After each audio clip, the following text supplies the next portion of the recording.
What up, bitches? It's the end of March. It's actually the end of March is my birthday, 31st of March, if anyone wants to wish me a happy birthday. I just turned 28, so, I don't know, I felt old, and then saying it out loud, it doesn't sound so old. I guess it's closing in on 30. 30 will be, the big one. That's the crisis where you realize that your life hasn't panned out how you wanted it to. But 28's not bad. But anyway, cut the bullshit, let's jump right in. A lot of great stuff this month, a lot of great movies and TV shows. Uptown Girls. This was a lovely little movie. It's, Brittany Murphy is this like wealthy heiress orphan who is living off her parents' money, living in a very luxurious apartment. She's got a pet pig. She goes to parties every night. And a carefree life. And then she runs out of money and she has to get a job, and she gets a job babysitting Dakota Fanning. And their dynamic was delightful, where Dakota Fanning, because she doesn't have very good parents in the film, she doesn't get to act like a kid. And Brittany Murphy's character has never grown up. She still is in the mindset of a kid. So they kind of are the perfect pairing, where Dakota Fanning gets the grown-up to pull her bootstraps up and get her shit together, and the grown-up inspires the kid to have fun and live life to the fullest and enjoy her childhood while she can. I really enjoyed it. They both were fantastic. They had wonderful chemistry. It was a great film. Dead of Winter. This was Emma Thompson is out in the snow and sees a guy kidnapping a young woman and tying her up in his basement. She's determined to save her. And, Emma Thompson's Fargo accent is a bit over the top,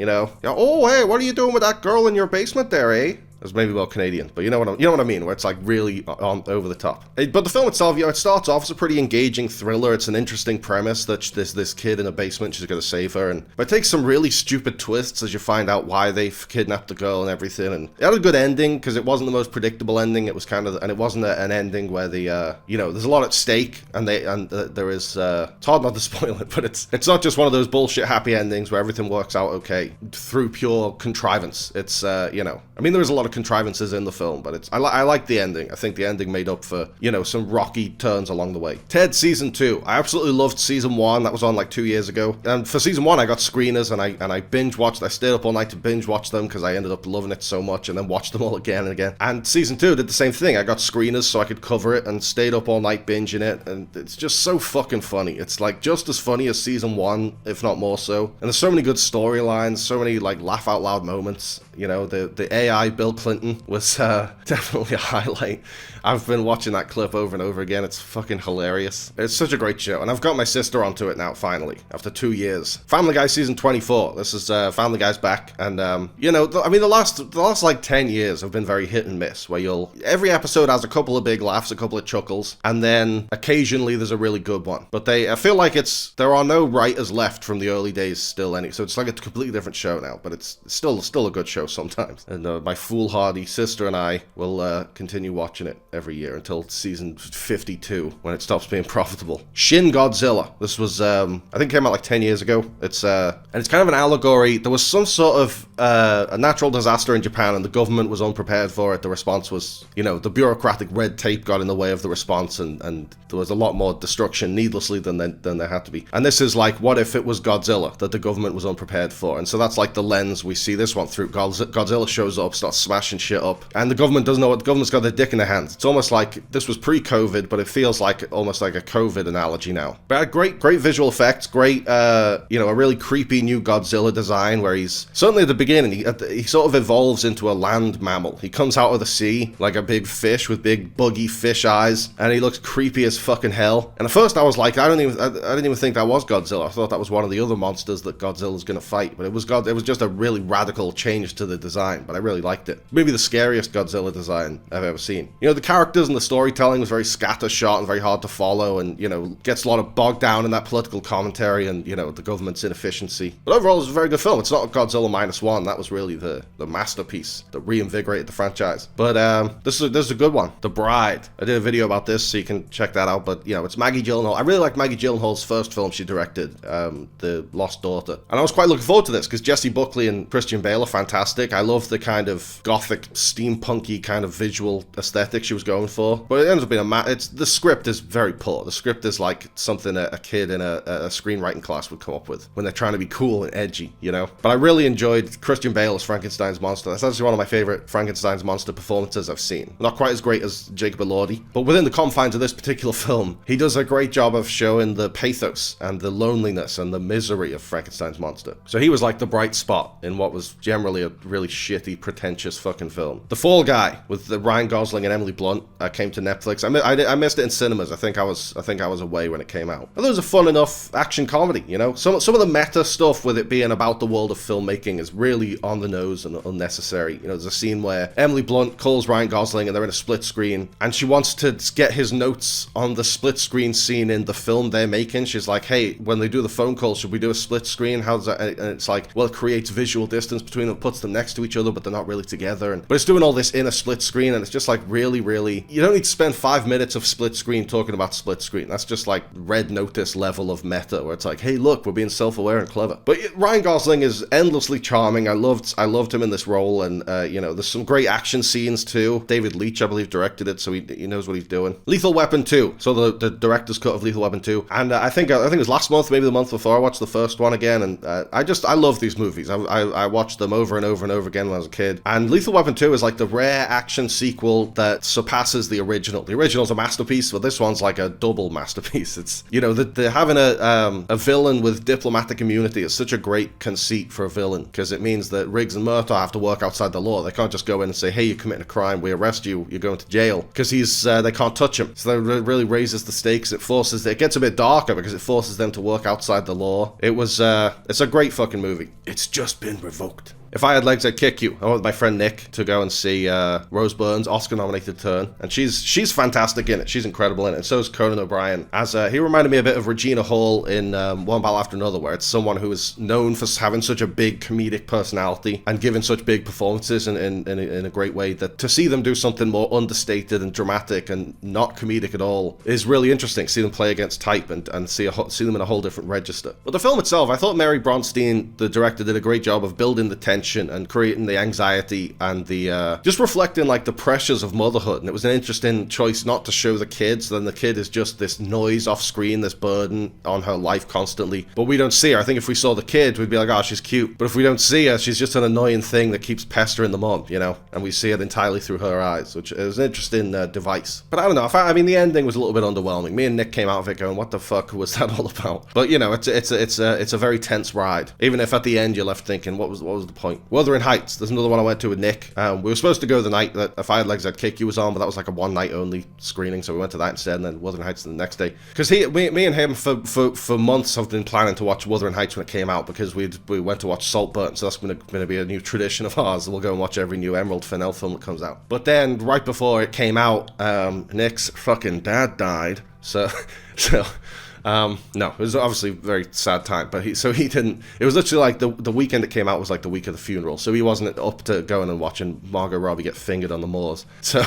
So we left it for like almost a full month. It's a good thing it was a hit, because it wouldn't have been in cinemas if it hadn't been a hit, but it was still out, so we went. And, you know, I didn't really enjoy it the first time, but I enjoyed it more the second time. I think that's usually the case with films that you kind of are a bit lukewarm on. If there's things that you like and things you don't like, the first time you focus on the things you don't like, and then usually because of that in your mind, you're like, well, fuck that, I'm never watching that again. But then when you rewatch it, you notice the things you like more, because in your head, you're like, I don't like this film. And then you watch it and you go, actually, I did like that. Oh, and I did like that bit as well. So I found that the second time watching Wuthering Heights, I did enjoy it more than the first time. The first time I was focused more on, you know, it's the incessant changes to the source material, the idealization and fantasization of the source material, the needless, gratuitous, the explicit, you know. I mean, I'm no prude, but it just seems like Emerald Fennell is going, let me come up with the grossest image and sound I can think of, and to gross out the audience, you know. It's basically Rob Zombie. But having said all that, there was parts I enjoyed. I think, I love Margot Robbie's performance as Kathy. I think she really nails that she's this spoiled, self-centered brat who, you know, when Edgar moves in down the road, she's like, oh, he's gonna come and ask me to marry him any day now, and then when he doesn't, she's getting all stroppy, and she's like a baby. They're keeping her busy with like her sewing, and she's like, fuck the sewing, I don't want to do the sewing. I just thought Margot Robbie leaned into that really, really well, and it was really funny. And Charlie XCX's soundtrack is awesome. I love it. Even though there's some news come out that maybe some of the demos were stolen. But I can't speak to that. I wasn't there. I wasn't in the room. The Evil Dead. I rewatched the original Evil Dead, which is just such a fun, charming little movie. And it was such a revolution in kind of indie filmmaking, certainly indie horror filmmaking, where it's like a homemade horror movie. You know, it's handcrafted special effects, a bunch of friends getting together, making a scary movie. And it inspired a generation of filmmakers to pick up a camera and make their own horror films, including including me. And it's got this scratchy, amateurish quality when you go back and watch it now, but that's part of its charm, you know? This isn't a studio production, this is a bunch of friends with a tiny amount of money and a camera and buckets of fake blood, you know, having the time of their lives, making their dreams come true, and it's really cool. Evil Dead 2, after the first one, I rewatched the second one. The second one basically is a remake of the first one, but with real money and more emphasis on the cartoonish aspects, you know, where Sam Raimi essentially envisioned the Evil Dead as like the Three Stooges, but with more blood. The Three Stooges, but when someone gets smashed on the head, their skull explodes and blood splatters on the wall. But with Evil Dead 2, it really did hone in on this kind of cartoonish horror subgenre that was, you know, Evil Dead 2 helped to create. And it kind of just like takes the piss and subverts all the tropes. You know, there's a bit where Ash goes to get the chainsaw mounted on the wall, but there's like a white chalk outline where the chainsaw should be, and then suddenly, you know, he gets attacked with the chainsaw. Or there's a bit where like the sort of the POV camera shot of the demon is chasing Ash around the house, and it's going on for a really long time, like an elongated kind of Family Guy amount of time to draw out a gag, and then it loses him. It can't find him, and it's looking around all confused. And it's just, it takes these tropes, and some of them even had been pioneered in the first Evil Dead, and then just turns them on their head. The Terminator, going back to, you know, keeping with the tradition of watching the early low-budget films of big blockbuster directors, I went back and watched James Cameron's The Terminator, which I watched a million times as a kid, and you know, these days I go back and rewatch T2 more than T1, but the first movie's still great. It's much smaller, obviously, because they had nowhere near as much money, a fraction of the money, where it went from Terminator 1 as this tiny indie production to Terminator 2 as the most expensive movie ever made, and they're blowing up tankers and flying helicopters onto bridges, and you know, it doesn't have anything like that, but it does have, you know, they're chucking homemade pipe bombs at Arnie on his bike, or they have the, you know, the nightclub shootout is very intense, or the police station scene, I'll be back, and then he crashes through the lobby and he just walks through the police station massacring cops. That's fucking crazy. It was all on this slim shoestring budget. The Texas Chainsaw Massacre 2. This was, I've had this Blu-ray sitting on my shelf for a long time, and Texas Chainsaw 1 might be my favorite horror film ever made. I think it might be the scariest horror film ever made, and certainly for the longest time, the most sustained sense of dread. But the second one, the cover of the Blu-ray is, and the poster of the film is a parody of The Breakfast Club. So you think, okay, that's not going to sustain dread for 90 minutes. That's going to be something else. And it's a completely different tone from the first film. But I liked it. It's more comedic. It's sillier. It's more kind of Tobe Hooper's tongue-in-cheek kind of satire of what people thought Texas Chainsaw was. When people describe Texas Chainsaw, and they describe it being this bloody, horrendous torture porn, when in reality the film is relatively bloodless and it's more about sustaining the dread than the actual killings are quite quick. This is the bloody, anarchic chainsaw slasher that you all thought the first one was. And Dennis Hopper's great in it. Dennis Hopper plays the cop on the trail of Leatherface and his family. He's kind of, I think he's like Sally Hardesty's uncle or something like that. So it's like a tangential connection to the original film. Batman v Superman: Dawn of Justice. As this travesty was coming up on its 10th anniversary, I made a video about it. So I don't have to rehash all the points I made in that. That was already all the points that people have been rehashing for 10 years anyway. But it is such a shame that it has such a fucking amazing opening scene and then falls off a cliff right after that for 2.5 hours. But yeah, I covered it all in that video. Hoppers. I watched Hoppers on my own when it came out and loved it. And then I finally brought my dad and my sister to go and watch it on Mother's Day. And our mom didn't come. She was working. So there was lots of families out. It was great. It was like a big crowd and lots of kids and kids of all ages and adults. And it's got that great Pixar thing where it's for everyone. It's not just for the kids and then maybe the parents get a couple of chuckles. It's a delightful story and very funny and very enjoyable for everyone in the audience. And there's a bit around the middle where, without wanting to spoil anything, let's just say a bug gets squished. If you've seen the film, you know the bit I'm talking about. One of the funniest things I've ever fucking seen. Both times brought the house down. War Machine. There's a new like Netflix original, and my dad recommended it. He said it reminded him of Predator. And when I was, browsing Netflix and saw it, I thought like, okay, it's Alan Ritchson as a soldier and whatever. And I thought it was just gonna be like a generic war film. I didn't realize it's a war film with a big fucking robot killer. It's kind of like Predator meets Terminator, and it's awesome. It's like where Predator is this man versus beast. This is like man versus AI digital beast, and I enjoyed it. I enjoyed the minimalism of it, and the Alan Ritchson makes for a great action hero leading man kind of thing, and the ending seemed to set up a sequel, so that would be interesting to see if such a thing should ever come to pass. Ted 2. I don't rewatch the sequel as much as the first one because I don't think it's as good as the first one. It's not. The whole idea of Ted fighting for his civil rights is way too serious for what this franchise is, which is a talking teddy bear. I got the unrated version of Ted 2 on Blu-ray, so I stuck that on, and I mean, it's still not as good as the first one, but there's still some great moments. There's still some really solid laughs in there, and I just love watching Seth MacFarlane as that character. Arcane. I'd heard so many great things about the show. I don't know anything about League of Legends. I've never played League of Legends, so I always just thought, well, it's a League of Legends show. It's for League of Legends fans. League of Legends, League of Legends. I keep saying that. It was, but I was hearing so many great things about this show, and people saying it's self-contained, you don't need to know League of Legends. So I bit the bullet and checked it out. It's only 2 seasons, and I'm loving it so far. I'm not quite done with season 1 yet, but it's beautiful animation, it's a great story, compelling characters, great performances, voice performances by Ella Purnell and Haley Steinfeld in these lead roles as sisters. It's a really beautiful show, and great dystopian themes of like the overworld versus the underworld, and the ruling class versus the little guy. The Hired Hand. I'd never even heard of this film. It's an old western. It was Peter Fonda's follow-up to Easy Rider, and it's kind of like a hippie western. It's kind of like a progressive counterculture. You know, it's not the western norms at all, and it's really a love story. It's really a, you know, for the most part, the Western genre is like the originator of action films. Most of them are action films. But this one's a relationship drama. It's about this guy who's torn between his wife and his best friend. And he goes crawling back to his wife, and she says, well, if you want to stay with me, you have to stay with me. You're going to be a hired hand, hence the title, on this ranch. And you're not going to go off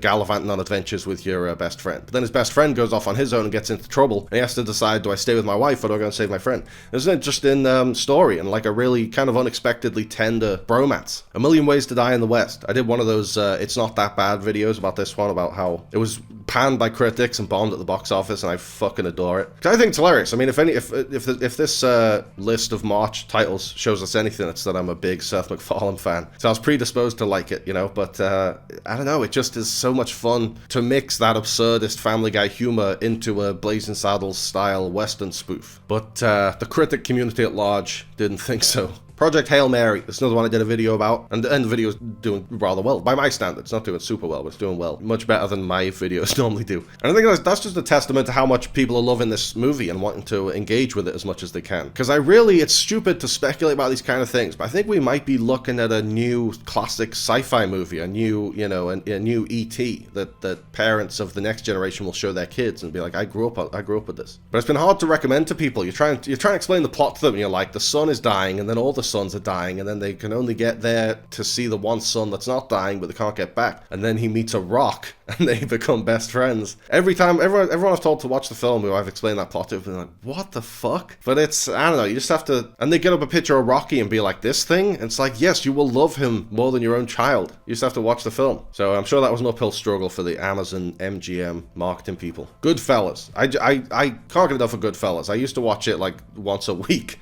And I've gotten it down to like once every few months now, but it just does everything. It has everything you can do with a camera, everything you can do with an edit, with music, with performances, and it's telling this great story about this kid who grew up and desperately wanted to be in the mafia because that was like a status symbol in his neighborhood. And then when he did, he found it's not so glamorous, and it's the ultimate mob movie, the ultimate movie, frankly. Peaky Blinders, The Immortal Man. This one I wasn't so much a fan of. And I did a video about this, and the Peaky Blinders fan community came at me with their fucking knives in their hats to slit my throat for daring to say that maybe it's not so great. But it just, I don't know, I was underwhelmed by it, because you need more for a movie than just an extra long episode tagged on to what was already the finished series. Because if you're going to reopen a story that's over, and you're going to bring back characters that have already had their ending, you need something great, and it was just like 2 episodes mashed together, and I didn't get Barry Keoghan as the new leader of the Peaky Blinders. Frankly, I didn't think that character was very well defined, because he's like, Barry Keoghan's playing him as this Alex DeLarge type killer, but the script is trying to present him to us as this poor misunderstood kid who just needs a dad who wants to hug him, you know? And maybe both things can be true, but they don't mesh in the film. Django Unchained. I rewatched Django Unchained, which I don't go back to that much, because I think it's one of Tarantino's more bloated films. It's one of the, whereas Pulp Fiction, you couldn't really cut a second out of Pulp Fiction unless you cut Tarantino's own scenes. But Django Unchained, I feel like, goes on for 20 minutes longer than it should, and it reaches the climax with the shootout at Candyland, and then it keeps going for like a whole nother act of the story, by which point you're exhausted. But it's a wonderful film. It's a great premise, a great idea to use this kind of the dark humor and the brutality of an Italian spaghetti western to reflect the horrors of American slavery. It's bold. That's a bold vision, but that's, all good satire is bold. Project Hail Mary. I rewatched Project Hail Mary, brought my dad and my sister this time, and this, I mean, the first time I loved it, but I kind of went in blind, not really knowing what to expect. And then when you go in the second time, you know it's a buddy picture, and you know you're waiting for Rocky. And all these kids I could hear, I think because I went on a weekday the first time, so there wasn't many kids around, and then I went on a weekend the second time, and so there's lots of families around, and I could hear these kids weeping whenever Rocky was in trouble, and they're crying to their mom, going like, is Rocky gonna be okay? And the mom was going, it's okay, Rocky's gonna be fine. And it just kind of felt like this is going to be one of those characters that these kids are obsessed with now, and is going to like form part of their childhood. Because it reminded me when I first watched Finding Nemo on a pirated DVD with my mom, and I was crying my eyes out, like, they're not gonna find Nemo. And my mom was like, it's okay, no, the film's called Finding Nemo, they're gonna find Nemo. You know, it felt like that. I mean, it feels apt because I've seen Project Hail Mary called like a live-action Pixar film, and that's a very solid description of it. It's like the movie Lightyear should have been. Lightyear was a shit version of Project Hail Mary. The Dirty Dozen. I watched The Dirty Dozen for probably the first time in 10 years, and there's more time spent on the training and less on the mission than I remembered. I thought I remembered it being like they're training for 10 minutes and then the whole rest of the film's the mission. But the training is almost like the whole film, and then the last half an hour they go and do the mission. But I just loved it. It's like about the power of camaraderie and brotherhood between these guys, especially with Lee Marvin as the guy who's whipping them into shape, and he's using these unconventional methods where he like turns them all against him because it brings them together. And it kind of is about rehabilitation, because you give these guys a purpose and you give them, you know, a kinship with each other, and they're not so inclined to be criminals anymore. So it's terrific. The Comeback Season 3. I fucking love The Comeback, and I hate that we have to wait 10 years for every season, but it's also, you know, each season has tackled a different chapter of the entertainment industry, where the first season was like reality TV was just becoming a new thing, and then season 2, reality TV's everywhere, and everyone is their own reality star because they have social media. And now it's just way off the deep end, where Valerie Cherish is being followed around by like a social media manager or whatever you'd call her, where she's constantly filming her for TikTok, and I've been enjoying it so much to see Valerie Cherish in this world of COVID and the strikes and AI. You know, like Hollywood is crazier than ever, and she's the epitome of Hollywood craziness. And it just is satirically a match made in heaven. Lisa Kudrow's a delight in that role, and it just keeps getting funnier. Like in the first season, she was supposed to be washed up and too old for TV and everything, and now it's 20 years later. All that stuff is just getting more and more. She's getting cast for older roles. She's getting, you know, remembered less and less because less people have seen her stuff because it's getting so far in the rearview mirror. I'm really enjoying this new season. It's just a shame we got no Mickey, because I think that actor passed away, but he was such a great sidekick in those first 2 seasons. Sirât. This fucking movie, I have PTSD from this movie. It's one of the most intense films I've ever seen, and being on a big screen, big loudspeakers has just really hammered it home how fucking chilling it is. And I had no idea what to expect going in. I thought it was going to be a story of a desperate father's search for his daughter, which is what the log line is, but it stops being that. Like halfway through, halfway through, something terrible happens. Not wanting to spoil what it is, because it's the shock of it. Like my jaw was on the floor for like 2 full minutes after this happened, being like, what the fuck? And thinking, is it a dream? Did it really happen? Is there some way we can fix it? Can it, you know? But it's just this horrible thing that happens in a space of 15 seconds, and then you have to just deal with the fact that it can't be undone for the whole rest of the film. And then it really just loses the plot. Intentionally, it loses the plot and becomes just a metaphorical descent into hell. Because that's what Sirât is. It's the bridge you have to cross. You have to cross through hellfire to get to paradise, and that basically is what the film is on a grand metaphorical scale. Fucking grueling, but it was a great thriller. It felt like Sorcerer meets The Road Warrior. It's like Sorcerer, where they're trying to get these cars through this very dangerous, unstable terrain, and Road Warrior is just, it has that kind of pulse-pounding action feel to it. So it was a great film, just fucking grueling and gruesome, but it's really, really powerful. Ready or Not 2, Here I Come. This was, I really enjoyed the first one. I like the idea of bringing in her sister and raising the stakes with that, and having, giving Samara Weaving someone to bounce off, because she was on her own in the first film. And Catherine Newton was a perfect sidekick, because they had a really great dynamic, and they have a lot in common, where they both are very funny and very scream queen, badass, final girl kind of vibes. So you have them butting heads through a whole greatest game hunt scenario. It's, it's a lot of fun. It has the same just relentless pacing that made the first one so much fun. And now that the cat's out of the bag, and the ending of the first one has revealed this is all real, and the devil is entrenched in this family, and he has the ability to blow people up. The sequel's like, well, let's just do that a bunch, and someone blows up every 5 minutes, and it's always funny. Daredevil Born Again Season 2. Daredevil Born Again is back, and I'm really enjoying it so far. It feels more like the Netflix show than the last season. It felt like it was trying to find its feet. It was trying to figure out its own identity, but also hark back to the Netflix show, and it's like, you know what, the Netflix show was working, let's just do it like that. I wish there was more action, and I wish there was better fight scenes, because there hasn't been that many in the season so far, but they might be saving them all for the second half of the season, because they kind of did that last year as well. But that's, I mean, I wish I could say that's a minor gripe, but fight scenes are one of the main exports of Daredevil, so. But, you know, I love seeing Charlie Cox in this role, and Vincent D'Onofrio as Wilson Fisk, and some prescient stuff with the anti-vigilante task force basically being ICE, where it's like, under the guise of having this particular purpose to go after this particular type of people, but then it just is, we'll go after dear leaders' political enemies instead. So that feels, I don't know how early they wrote this stuff, but it feels either prescient or very timely. Entourage. I rewatched Entourage, which I haven't seen since I was a teenager. When I was a teenager, I was like, this is awesome. It's, you know, I wish I could live like Vinny Chase and be out with my friends and clubbing in Hollywood and living in a massive mansion. And there definitely is a wish fulfillment fantasy aspect to it that maybe is why critics didn't love it so much. But there is also a side to it that is a biting satire of the absurdity of Hollywood. You see that through Vincent's agent, Ari Gold, one of the greatest comedy characters ever created, played perfectly by Jeremy Piven. No one else could have played it anywhere near as good as him. And, you know, his whole back and forth with his assistant Lloyd, and how he almost is like a Hollywood Saul Goodman, where he's put in these insane scenarios where it's like, okay, so this guy has been paid this much money by the studio to adapt this book into a script, but he's gone and written something completely different, and now my movie star client wants to do that script instead, and the studio's not happy. And he will just spend all day going around calling people, visiting people's offices, and by the end of the day, he will make it so that the studio buys the new script and the movie stars attached to it, and it's like a magic trick, and it's like, as horrible of a person as he is, you can't help but like admire he's an amazing agent. It's like a really slippery, slimy line of work to be in, but he's amazing at it. That's always fun to watch. But it goes off the rails a bit towards the end when you've got Vince. It becomes like a drug addict and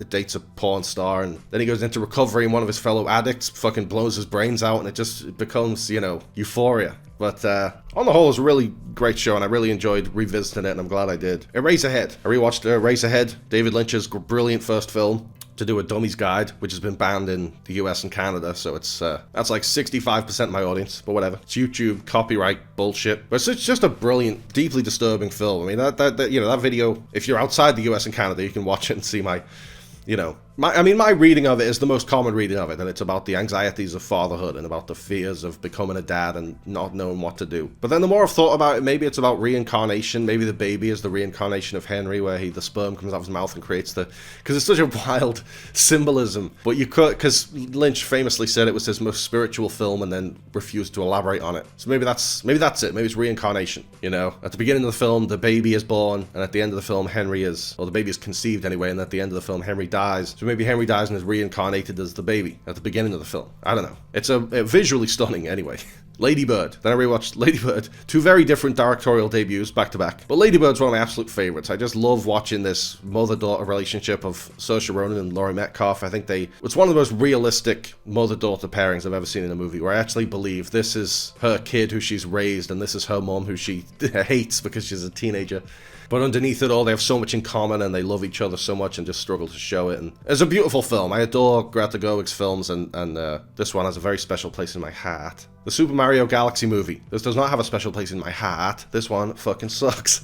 I really wasn't impressed. I mean, the first one was like just passably good, but I liked it. It had charm, and it was funny, and it was just enjoyable. It was entertaining, and this one isn't really. There's some great moments with Yoshi, played by Donald Glover, and I loved the bits with Fox McCloud, even though he really has no point of being in the film. I just couldn't shake the feeling like, who gives a fuck, you know? Who cares? Anytime they introduce a story thread, whether it's Bowser and Mario getting over their differences and becoming allies, or it's Mario wants to ask out Princess Peach, but he's worried she's not going to go for a little plumber guy like him. But it just goes nowhere. Like, Bowser turns back to a villain for no good reason when the plot requires it. And Mario never asks out Princess Peach. He gets a little peck on the cheek to be like, so she might like him, so next film he'll fucking spend the whole film being like, I don't know, I cannot ask out the princess. It's like, just get somewhere with this. Do something. It's like they thought, which Easter eggs do we want to do? And then we'll wrap a story around that, you know? The story came second priority, or fifth or sixth priority. The Devil Wears Prada. I rewatched the original Devil Wears Prada, because I haven't seen it in a few years before, you know, the sequel comes out. I want to refresh myself. And it kind of is like Wall Street for women, you know? It is this story of a mentor-mentee, a very troubled, fraught relationship, of the ambitious young up-and-comer figuring out the business, and the one who's already at the top of the pile, the ruthless, greedy monster who has already dominated this industry. But it's a women version of that. So with Wall Street, it's Michael Douglas and Charlie Sheen. Here it's Meryl Streep and Anne Hathaway, but it's fantastic. And I love Stanley Tucci as the like shady queen, you know. Emily Blunt is a great straight man opposite Anne Hathaway. So I really look forward to the sequel. Conan O'Brien Must Go. This was... So in the UK, HBO stuff comes to... Or for me anyway, I think it must go to various places, but I get it on an app called Now TV. And then earlier this month, HBO Max merged with Now TV so that HBO Max could come out in the UK. So at the strike of midnight one night, I'm watching an episode of Entourage and it goes, this content's not available, you can't watch this anymore. And I was like, what? And now it's just been rebranded from a Now TV thing to an HBO Max thing. So I have to go and find Entourage on HBO Max, find the episode I was up to, find where I was up to in the episode, and continue from there. But the one bright spot that came from this fucking awkward merger was Conan O'Brien Must Go. We never had that in the UK, and now it's in the HBO Max section of Now TV, so I can finally watch it, and it's so much fun. It's like Conan does Idiot Abroad. It's him going around. He goes to Spain and hangs out with Javier Bardem, or he goes to New Zealand and does the haka dance with Taika Waititi, and he meets all these fans he's met on the fan episodes of the podcast, and Jordan Schlansky pops up every now and then, and he does like bits and sketches with random people on the street, and I've just been having so much fun watching it. It's such a great show. But I devoured every single episode, and now I have to wait for season 3 to come out.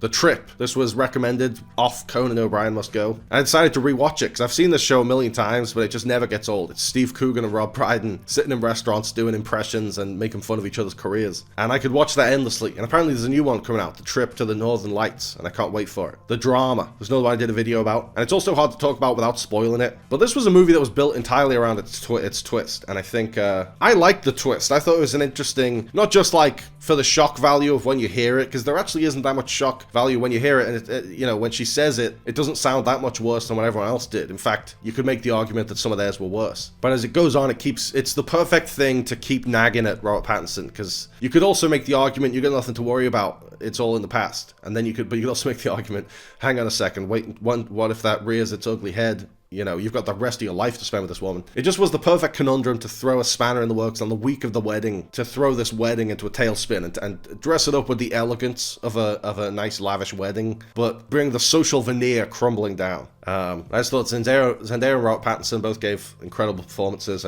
I love watching both of them in anything, and they were great together. I really enjoyed the film, and I think it played better to a crowd than that kind of film normally does. Lake Michigan Monster. I got this on Blu-ray because I loved Hundreds of Beavers. I think it was my number one film of the year in 2024. I did the top 10. And before the guys who did Hundreds of Beavers did that, they did Lake Michigan Monster, which is another scratchy, homemade black and white monster movie with cartoonish humor and handcrafted effects, and it has all the same charm that Hundreds of Beavers had, but it's about a guy assembling a crew to go out onto Lake Michigan and kill a sea monster. And it basically is like Life Aquatic. It is Life Aquatic in the style of Hundreds of Beavers, and it's an absolute delight. On the Town. This was a great kind of like golden age musical about 3 sailors are coming into port. They're on leave for a day, and they get to go and hang out in New York City, and they want to go and find some dames, you know? And so they hook up with these 3 women and just like spend the day together. And there's wonderful musical numbers in it. And I couldn't shake the feeling the whole time that I would love to see a modern remake of it. I would love to see the Spielberg West Side Story treatment given to On the Town, because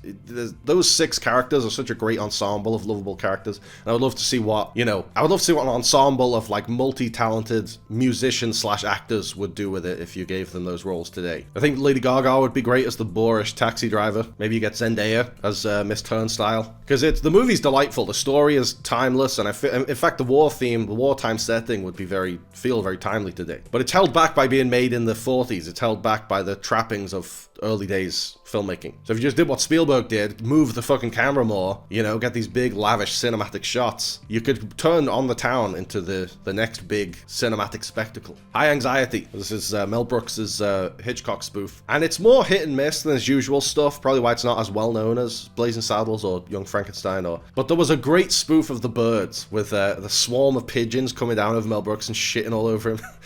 That really made me laugh, because it was shot just like The Birds, but with this silly thing that they're shitting on him. They're trying to peck him to death. The drama. I just went back and rewatched the drama with my sister, and she, like me, she was just as excited to see what that revelation was going to be.